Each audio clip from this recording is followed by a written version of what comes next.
जय गुरु जी। आज हम महाशिव पुराण का खंड 2 अध्याय 27वां और 37वां और 38वां पढ़ेंगे। So let's get started. 37वां अध्याय। ब्रह्मा जी बोले, हे नारद, मैंने दक्ष यज्ञ विध्वंस का संपूर्ण वृत्तांत तथा अहंकार को नष्ट करने वाले शिव चरित्रों का तत्व ज्ञान तुम्हें सुना दिया। अब तुम जो चाहो वह पूछ लो।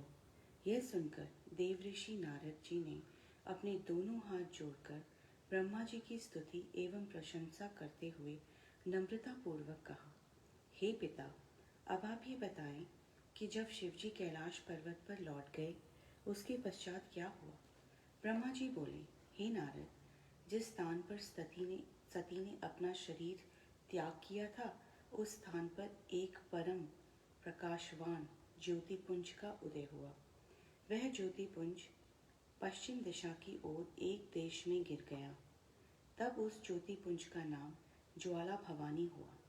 उसकी सेवा करने से संपूर्ण मनोरथों की प्राप्ति होती है।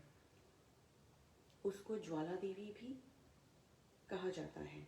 कल्प भेद के अनुसार सती के अन्य अंग भी प्रकट हुए हैं। वे जहाँ जहाँ गिरे उन स्थानों की महिमा अलग अलग है। सूत जी बोले, हे ऋषियों, ये वृत्तांत सुनकर नारद जी ने ब्रह्मा जी से पूछा, हे पिता, अब आप कल्प भेद से सती के संपूर्ण चरित्रों का वर्णन करें और ये बताएं कि उनके द्वारा किन किन देवियों की उत्पत्ति हुई है। यह सुनकर ब्रह्मा जी ने कहा, हे नारद, अब तुम कल्प भेद के अनुसार सती के चरित्रों को सुनो। एक कल्प की कथा यह है कि जब सती जी ने दक्ष के यज्ञ में पहुंचकर अपना अपमान तथा शिव जी के निरादर को देखा तो वे अत्यंत क्रुद्ध हुई। उन्होंने अपनी माता के पास पहुंचकर उन्हें बहुत समझाते हुए कहा, हे माता, इस यज्ञ स्थल में बहुत दुखदायी निंदनीय कर्म हुआ है। मैं अब अवश्य ही अपने प्राणों को त्याग दूंगी, जिसके कारण सब लोगों को बहुत दुख उठाना पड़ेगा। मेरी मृत्यु के पश्चात शिव जी के गण बहुत उपद्रव मचाएंगे और कोई भी व्यक्ति बिना दंड पाए नहीं बचेगा। तदुपरांत शिव जी भी मेरे वियोग में बहुत दुखी होकर तीनों लोकों में भ्रमण करेंगे। हे नारद, इस प्रकार की भविष्यवाणी कर सती ने उस स्थान से चला जाना चाहा, परंतु उनकी माता तथा बहनों ने उन्हें रोक लिया। उस समय सती जो योग धारण कर अंतर्धान हो गई और गंगा तट पर पहुंचकर स्नान करने के उपरांत नवीन वस्त्रों को धारण कर गंधमादन पर्वत पर जा पहुंची। वहां उन्होंने सर्वप्रथम शिव जी की पूजा की। तदुपरांत श्वास को ब्रह्मांड पर चढ़ाकर शरीर को त्याग परब्रह्म की ज्योति में लीन हो गई। उस समय तीनों लोकों में भारी हाहाकार मच गया और एक ऐसा शब्द उत्पन्न हुआ जिसके कारण दैत्यों के घर नष्ट हो गए और देवता अत्यंत दुखी हुए। सती जी के साथ जो गण यज्ञ मंडप में गए थे वे भी अत्यंत दुखी हुए। उनमें से कुछ तो आत्मघात करके मर गए और कुछ विभिन्न प्रकार के उपद्रव करने लगे। यह देखकर भृगु ऋषि ने अपनी मंत्र शक्ति द्वारा यज्ञ की रक्षा की। उस समय शिव गणों ने भगवान सदाशिव के समीप पहुंचकर सब वृत्तांत उन्हें यह कहकर सुनाया और उनसे अपनी रक्षा की प्रार्थना की। उस समाचार को सुनकर शिव जी ने अत्यंत क्रोधित हो अपनी जटा को उखाड़ा और उसके द्वारा अनेक गणों को उत्पन्न किया। गणों की उस संख्या सेना ने दक्ष के यज्ञ मंडप पर धावा बोल दिया और यज्ञ को नष्ट भ्रष्ट कर डाला। सभी सभासदों को पूरा दंड देने के उपरांत जब वे शिव जी के पास पहुँचे उस समय शिव जी का क्रोध जो अवश्य कुछ कम हो गया, परंतु सती का वियोग सहन करने में वे असमर्थ ही रहे। उसी दुख में व्याकुल होकर वे अपने गणों को साथ ले गंगा तट पर पहुँचे और जिस स्थान पर सती ने अपना शरीर त्यागा था, उस स्थान पर पहुंचकर वहां सती के शरीर को पड़ा देख मूर्छित तथा मोहित हो गए। कुछ देर पश्चात जब उन्हें चेत हुआ तो वही सती का शरीर ऐसा दिखाई दिया मानो कोई श्रेष्ठ कमल खिला हुआ हो। उस स्वरूप को देखकर शिवजी फिर मूर्छित हो गए। इसी का आश्रय लेकर उन्होंने यह भी प्रदर्शित कर दिया कि मोह सब दुखों का मूल है। इतनी कथा सुनकर ब्रह्मा जी ने कहा, हे नारद, तुम इस संबंध में कोई संदेह मत करना। शिव जी की लीला अत्यंत विचित्र है। अस्तु। कुछ देर पश्चात जब शिव जी को चैतन्यता प्राप्त हुई, तब वे अपने को निपट अभागा अनुमान कर अधीर और निर्बल हो गए तथा किसी भी प्रकार संतोष धारण न करके जोर जोर से रोने चिल्लाने लगे। हे प्राण प्रिय, तुम्हारे तिरछे नेत्रों को देखे बिना मुझे बेचैनी हो रही है। भला तुम इतनी निष्ठुर कैसे हो गई कि मुझसे बोलती तक नहीं हो। इस प्रकार कहते हुए शिवजी ने सती के मृत शरीर को अपने हाथ में उठाकर हृदय से लगा लिया। तदुपरांत उसे बार बार छाती से लगाकर चूमने लगे। इस प्रकार अपने प्रेम को प्रदर्शित करते हुए वे फिर मूर्छित हो गए। कुछ देर बाद जब उन्हें चैतन्यता प्राप्त हुई, तब वे सती के मृत शरीर को अपने कंधे पर लाद कर घोर दुख उठाते हुए चारों ओर भ्रमण करने लगे। उन्होंने संपूर्ण देश, पर्वत, द्वीप, समुद्र, वन, लोकालोक, सप्तशृंग पर्वत आदि संपूर्ण पृथ्वी का भ्रमण किया। तदुपरांत वे भारत खंड में आकर देव नदी के तट पर खड़े हो गए। इस स्थान पर एक बरगद का बहुत बड़ा तथा श्रेष्ठ वृक्ष था। वहीं दौड़ दौड़ कर शिवजी ने रुंदन करना आरंभ कर दिया। साथ ही सती, प्रिय आदि अनेक नाम ले लेकर वे सती को पुकारने लगे। उस समय उनके नेत्रों में आंसुओं की धारा बह रही थी। हे नारद, जिस स्थान पर भगवान सदाशिव के आंसू गिरे, वह स्थान नेत्र सरोवर नामक तीर्थ के रूप में प्रसिद्ध हुआ। उस तीर्थ में स्नान करने से मनुष्य को अपने संपूर्ण मनोरथों की प्राप्ति होती है। वह स्थान तपस्वियों के लिए श्रेष्ठ तपोभूमि है। उस तीर्थ पर स्नान करने से संपूर्ण पाप नष्ट हो जाते हैं।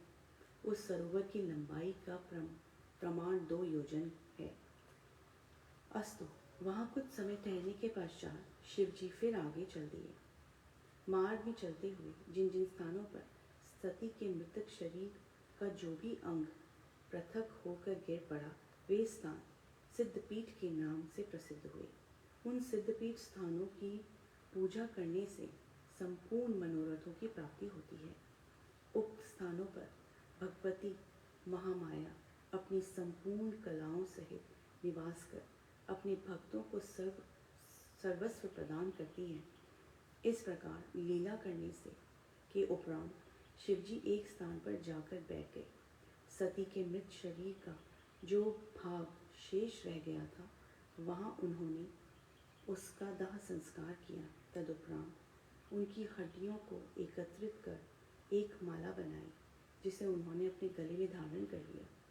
फिर चिता की भस्म को अपने शरीर पर मलकर वे उसी स्थान पर बैठ गए और प्राणेश्वरी, भवानी आदि नामों द्वारा सती का स्मरण करते हुए रो रो कर व्याकुल होने लगे। उन्होंने पर ब्रह्मा होते हुए भी ऐसी लीलाओं द्वारा सबको मोहित कर दिया। हे पुत्र, भगवान सदाशिव के इस चरित्र को पढ़ने तथा ओम नमः शिवाय, गुरुजी सदा सहाय। 38वां अध्याय। इतनी कथा सुनकर पौराणिक सूत जी ने कहा, हे शौनक आदि ऋषियों, सिद्धपीठ के इस वृत्तांत को सुनकर देव ऋषि नारद ने ब्रह्मा जी से कहा, हे पिता, सती के अंगों द्वारा जिन जिन स्थानों पर जो जो पीठ उत्पन्न हुई, अब उनके संबंध में मुझे बताने की कृपा करें। यह सुनकर ब्रह्मा जी बोले, हे पुत्र, सिद्ध पीठों का संपूर्ण वृत्तांत मैं तुम्हें सुनाता हूँ। तुम ध्यान देकर सुनो। देवपुर नामक परम रमणीक पर्वत पर सीता जी के दोनों चरण गिरे, सती जी के दोनों चरण गिरे। उस स्थान पर महाभागा देवी प्रकट हुई। वहाँ शिवलिंग भी विराजमान है। औटयानी देश में सती जी के दोनों नितंब गिरे।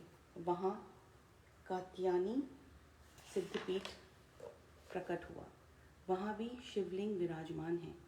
मैंने विष्णु जी के ने तथा संपूर्ण सृष्टि ने उस स्थान की पूजा की। कामशैल पर्वत पर सती जी की योनि गिरी। वहाँ कामाक्षा नामक देवी की उत्पत्ति हुई। उन्हें कामरूपा भी कहा जाता है। हम सब लोगों ने उस सिद्ध पीठ की पूजा करके अपने मनोरथों को प्राप्त किया। सती जी की अग्नि द्वारा पूर्ण शैल पर्वत पर पूर्णेश्वरी भवानी शिवलिंग सहित प्रकट हुई। जलंधर नामक पर्वत पर सती के कुछ गिरे, जिससे वह चंडी नामक देवी का सिद्धपीठ प्रकट हुआ। गंगा जी के तट पर भी सती जी का एक अंग कटकर गिरा, जिससे उस स्थान पर वागेश्वरी देवी का आविर्भाव हुआ। उसी प्रकार सती जी के अंग प्रत्यंग के गिरने पर बहुत से सिद्धपीठ प्रकट हुए। उन सभी स्थानों पर शिवलिंग भी स्थापित हुए हैं। मैंने विष्णु जी तथा अन्य सभी देवताओं ने उन सिद्धपीठों का पूजन कर संपूर्ण मनोरथों को प्राप्त किया है। जो व्यक्ति इन सिद्धपीठों की पूजा करता है, उसकी सभी अभिलाषाएं पूरी होती हैं। हे नारद, शिव